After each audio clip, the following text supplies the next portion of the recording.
তো hello guys and welcome to my new blog. তো আজকে হচ্ছে ব্রাজিল আর স্কটল্যান্ডের খেলা। তো আপনারা কিন্তু আমার ব্যাকগ্রাউন্ডে দেখতে পাচ্ছেন ওদের প্রস্তুতি চলতেছে। গেম অন হওয়ার আর মাত্র কয় মিনিট, আর মাত্র 10 মিনিটস বা 8 মিনিটস মতো আছে।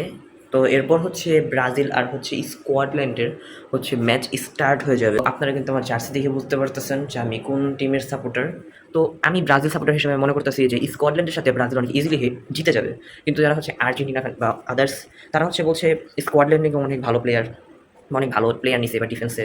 তো তারা নাকি জিতে যাবে খেলায়। কিন্তু আমার কাছে, আমি একটা ব্রাজিল ফ্যান হিসেবে মনে হচ্ছে মানে মানে ব্রাজিল অনেক ইজিলি জিতে যাবে স্কটল্যান্ডের সাথে। কারণ স্কটল্যান্ড কিন্তু জানি না যেমনই হোক, কিন্তু ব্রাজিল কিন্তু অনেক আগের থেকে অনেক ভালো খেলতেছে। এবার কিন্তু এই স্কটল্যান্ডের ম্যাচের মধ্যে কিন্তু নেইমার জুনিয়র নামবে। তো দেখি কি হয়। শুধু শুধু এরকম করে তর্ক না করে তো খেলা ডাইরেক্ট দেখলেই হয়।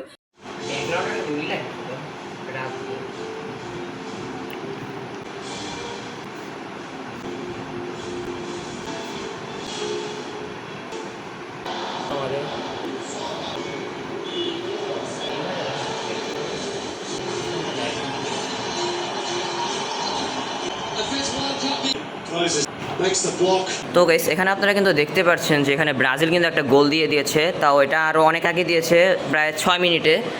তো সেই গোলটা কিন্তু ব্রাজিল এমনভাবে দিয়েছে মানে যে গোলকিপার সেও বুঝতে পারেনি।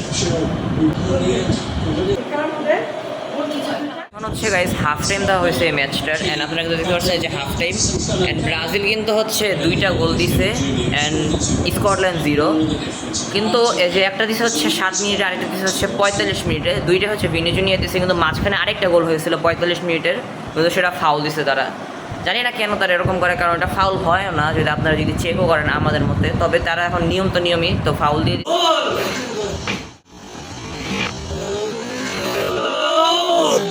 ব্রেক টাইমের পরে যে আবার আরেকটি হাইড্রেশন ব্রেক দেওয়া হয়, এরপরে নেমে গিয়েছে Neymar junior. On the field in the number 10 shirt for Brazil for the first time since the World Cup qualification.